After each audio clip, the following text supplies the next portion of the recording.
Hey, I just wanted to let everybody know you can understand where a person's mind is and understand how a person may have been feeling in a situation without cheering for what they did.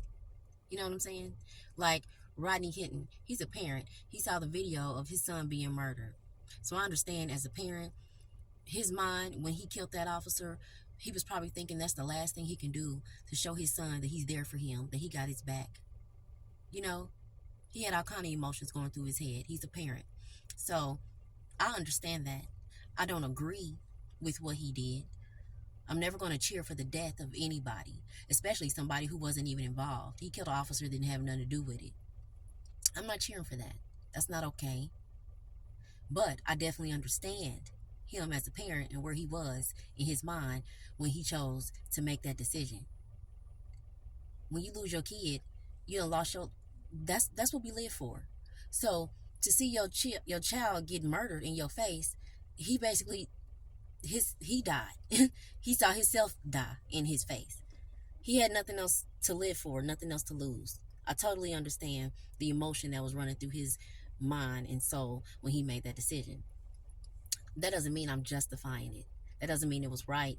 That doesn't mean I'm cheering for the death of the officer. And y'all have to understand that you can understand a person without cheering and agreeing and contributing to the bullshit. You know what I'm saying? Your minds are way too shallow.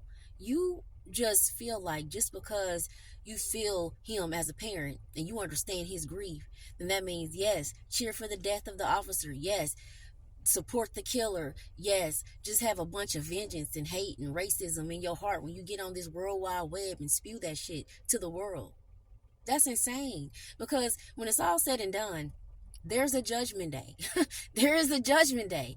And God is not going to ask you about Rodney or Carmelo or Shiloh. None of these people. God's not going to ask you about any of them. God's going to ask you about you. So, that's going to be very hard to explain on Judgment Day when God's sitting here asking you about you and you talking about, but Carmelo, but Rodney, but slavery.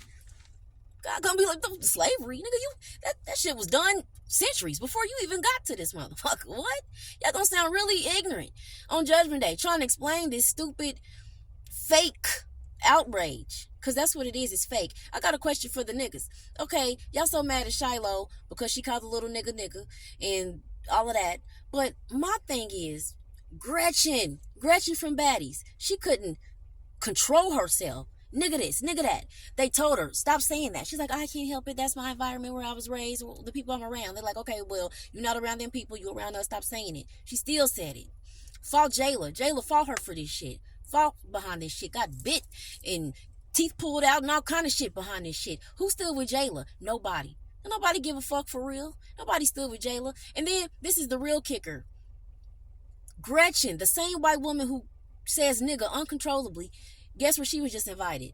Baddies Africa.